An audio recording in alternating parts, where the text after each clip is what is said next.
Hello friends, it's Yl'luria, your friendly neighborhood, well-rounded mermaid, and in an effort to bring a little magic and light and wonder and joy to others during what can be a pretty hard and trying time, I thought I would do a little something different. In conjunction with cosplayers around the interwebs, under the hashtag Corona Storytime, I thought I would do my best to bring you a little bit of what I call quarantainment. I will be reading some children's stories for you and doing my best to show you the book, read it out loud like you would when reading a little one a bedtime story. If you like my voice, if you like what I do, please check me out, look me up on the Book of Faces at facebook.com/mermaid-Yl'luria. You can find me on YouTube at youtube.com/Yl'luria-watersong. You can also find me on all of the social medias. TikTok and Instagram are at Yl'luria, Ylluria. Pretty much anywhere you can Google Ylluria and find yours truly. Oh, one important quick thing to note before we start. Because I am visually impaired, reading a book directly online is not necessarily so easy because all you would see is the back of the book. So I've done what I could to adapt reading a story online so that you could still hear my voice and see the pictures, but without me having to look quite as closely. Now, enough with the babbling. For today's story, I thought I would read a wonderful, well-loved story to you all, entitled The Little Mermaid. One that is very, very different from the Disney movie that many of us know and love. This is the original classic mermaid story by Hans Christian Andersen, adapted by Freya Littledale in a book that I have had ever since I was a little tiny little guppy. The illustrator of this particular edition is Daniel San Souci, and again, I've had this ever since I was a child, so this is a joy and an honor for me to share with all of you. I hope you all enjoy, and let's get on with the story.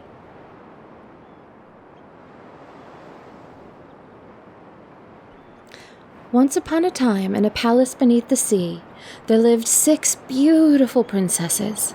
The youngest was the most beautiful of all. She had skin as soft as rose petals and eyes as blue as the deepest sea. But like all the mermaids, she had no feet, only a fish's tail. Now, each mermaid had her own small garden.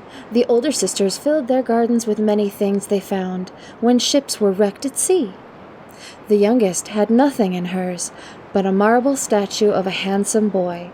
It was the only thing she wanted. She loved to look at the statue and think about the world it came from, the world above the water. "What is it like up there?" she asked her grandmother. "When you are 15, you will see it all. Then you will swim to the top of the water and sit on the rocks in the moonlight. You will see the ships and the people, and you may sing to them, just like your sisters." "It is lovely up there," her sisters told her, "but there is no place more wonderful than the bottom of the sea." "I want to see for myself," said the little mermaid. "You must wait," said her grandmother. So the little mermaid waited. Often she went to her own little garden and stared at the statue of the handsome boy. At last it was her 15th birthday. "Come," said her grandmother, "I will dress you like your sisters." And she put a crown of pearls on her head and strung pearls around her tail. Then the little mermaid rose up through the water as light as a bubble. When she came to the top, she saw a big ship. On the deck were many people, but one stood out from all the rest. He was a handsome prince who looked like her statue come to life. The little mermaid couldn't take her eyes off of the prince. Now, it was the prince's 16th birthday, and there was a grand party. Everyone was singing and dancing. The hours passed. Fireworks turned night into day. Still, the little mermaid did not move. She kept on staring at the handsome prince. Suddenly there was a clap of thunder and a flash of lightning. Wind blew. The waves grew higher and higher. The rain fell like stones on the water. The big ship cracked in two and began to sink. People were thrown into the water. "The prince!" thought the little mermaid. "The prince must not drown!" She dove into the sea and swam to the prince. His eyes were closed, but he was still breathing. Holding his head above the water, the little mermaid let the waves carry them all through the night.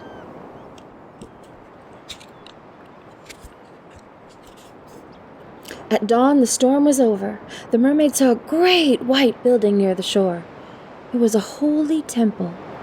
Around the temple was a garden. The little mermaid swam toward the garden and laid the prince on the sand near a palm tree.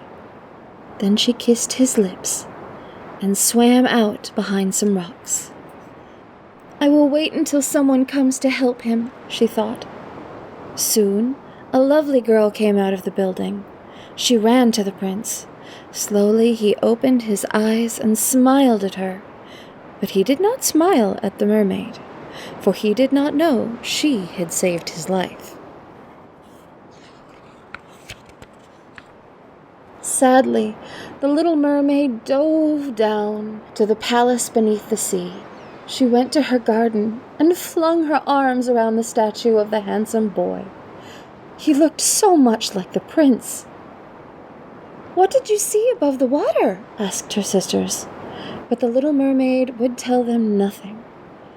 Many nights she swam up to the place where she had left the prince, yet she always returned sadder than before, because she never saw him. Her only comfort was to sit in her garden with her arms around the statue. The little mermaid felt very unhappy. At last she had to tell her sisters about the prince. "Oh, little sister," one of them said, "we know of this prince. We can show you where he lives." So the 6 sisters swam to the prince's palace.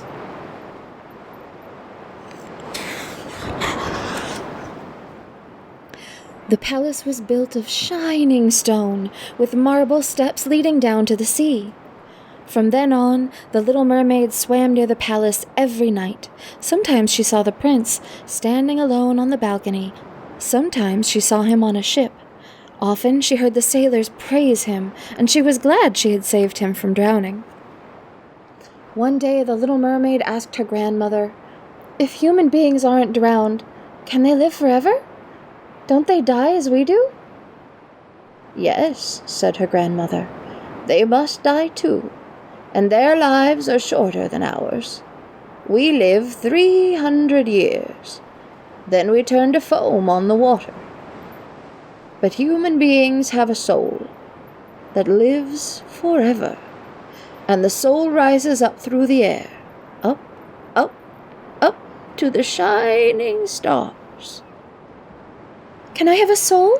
asked the little mermaid.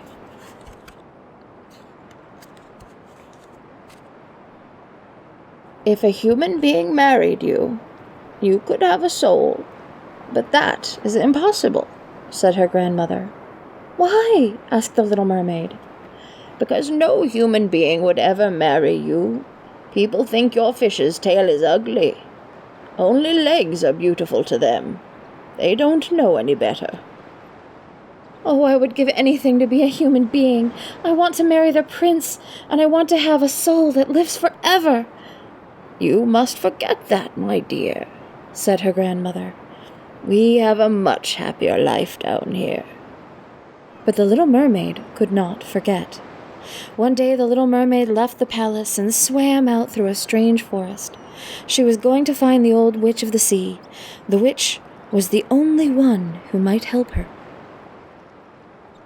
The trees and bushes of the forest were half plant and half animal. Their slimy branches clung like giant worms to everything they touched. The little mermaid's heart beat fast with fear. She was so frightened she almost turned back. Then she thought of the prince and a human soul, and on she went. Soon she came to a clearing where she saw the house of the sea witch.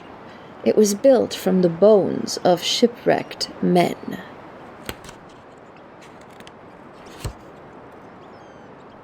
There sat the sea witch, with water snakes crawling in her lap. "I know what you want," said the sea witch. "You want legs so the prince will love you, and you want a soul that lives forever." "How did you know?" asked the little mermaid. "I know everything," said the sea witch. "You are not wise, my pretty one, but you shall have your way. It will only bring you trouble."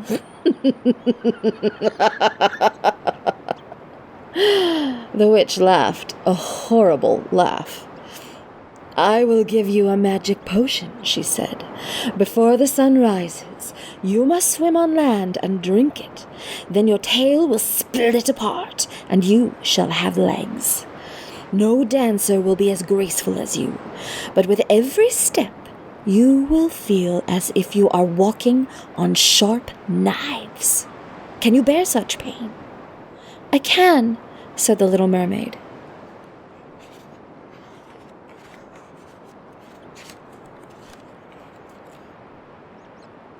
"But remember this," said the sea witch. "You can never become a mermaid again, and if the prince does not marry you, you will not win a soul. The morning after someone else becomes his wife, you will become foam on the sea. Do you still want to drink the magic potion?" "I do," said the little mermaid. "Very well," said the sea witch. "But you must pay me. No one has a sweeter voice than you. I will take your voice as payment for my potion." "If you take my voice, what will I have left?" asked the little mermaid. "You have beauty, grace, and eyes that speak for you," said the witch. "That is enough." "So be it," whispered the little mermaid. And from that moment on, she could no longer speak or sing. At sunrise, the little mermaid swam to the shore near the prince's palace. Quickly, she drank the magic potion. Then she felt a stab of pain as she fainted on the sand. When she opened her eyes, the prince stood beside her. "Who are you?" he asked.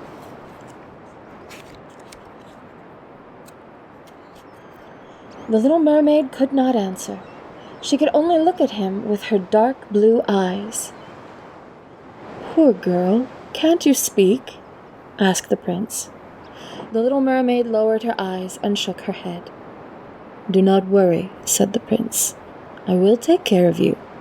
The prince took the little mermaid's hand and led her to the palace, and with every step she felt as if sharp knives were beneath her feet. That night there was a splendid ball. Dressed in a golden gown, the little mermaid danced and danced. Everyone was enchanted by her grace and beauty, especially the prince.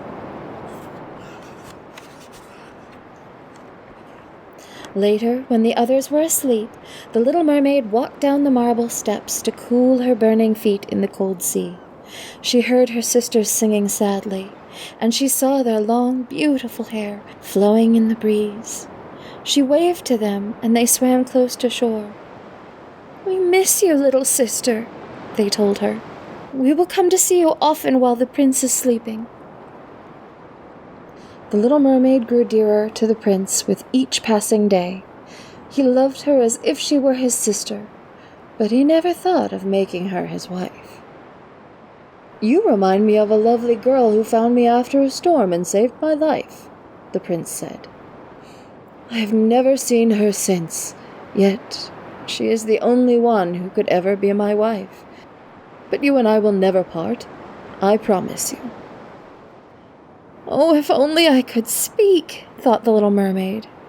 "If only I could tell him that I am the one who saved his life. I was hiding behind the rocks. I saw the lovely girl whom he loves more than me." The little mermaid wanted to cry, but she could not. Mermaids have no tears. Now it happened that the prince's parents wished him to marry the daughter of a neighboring king. "I cannot love her," he told the little mermaid, "but I must go and see the princess, and you will come with me. I hope you are not afraid of the sea." The little mermaid smiled. The next morning, the prince's ship sailed into the harbor of a neighboring kingdom. Trumpets blew, church bells rang, and the prince was welcomed to the city. Every day there were balls and parties in his honor, but he did not see the princess. "Our daughter has been staying at a holy temple," said her father, the king. "She is on her way and will be here soon." At last the princess arrived. The prince went in to meet her. He could not believe his eyes. "It is you," he said. "You are the one who found me after the storm. You, and only you, will be my wife." On the day of the marriage, the little mermaid held the bride's wedding train. She felt that her heart was breaking. Soon she would die and become foam on the sea. That very night, the prince and his bride went on board the ship. When it grew dark, lanterns were lit, and everyone danced. The little mermaid danced too, and this time the pain in her heart was even greater than the pain she felt with every step. The party lasted until the full moon was high in the sky. Then everyone went to sleep. The little mermaid looked out at the sea. She saw her sisters rising to the top. Their long, beautiful hair no longer flowed in the breeze. It had been cut off. "We had to give our hair to the sea witch to save you from death," they told her. "You have one last chance. In exchange for our hair, the witch gave us this knife. Before the sun rises, you must kill the prince whom you love the most. When his blood spills over your feet, you will become a mermaid again. Hurry! Either you or he must die before sunrise."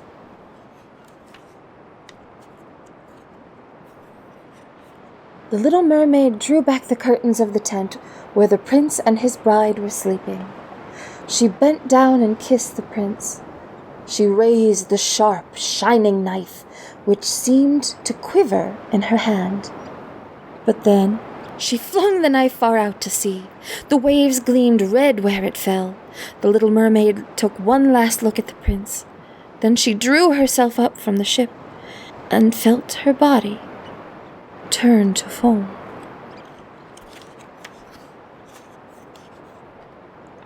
But the little mermaid was not dead.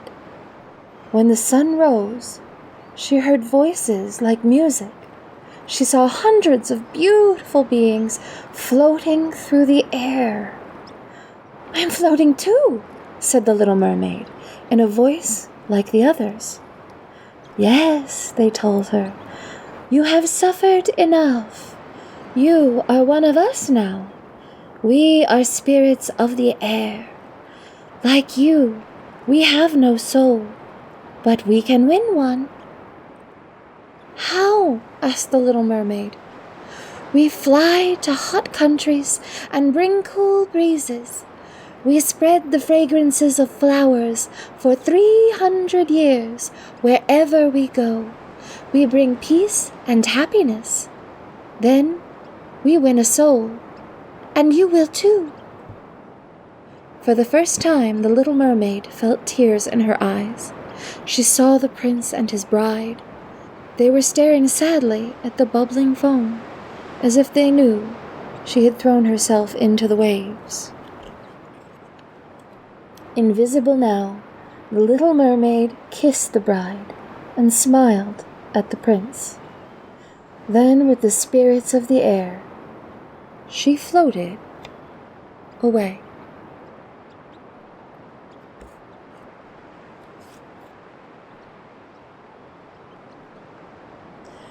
Well, my friends, That was the story of The Little Mermaid by Hans Christian Andersen, adapted by Freya Littledale, illustrated by Daniel San Souci. If you would like to get your own copy of this book, you can find it on Amazon. If you would like to hear more of me and more of my work, maybe see some swims in my tail underwater, if you would like to see me on stage, or even give a makeup tutorial or two, you can find my YouTube channel at youtube.com/Yl'luria watersong. You can also find me on the Book of Faces at facebook.com/mermaid Yl'luria. And you can find me on all social media pretty much everywhere at Yl'luria. Thank you so much, and I hope you're having a lovely, peaceful night or day, wherever you may be. Rest well, dream big, and I'll see you soon.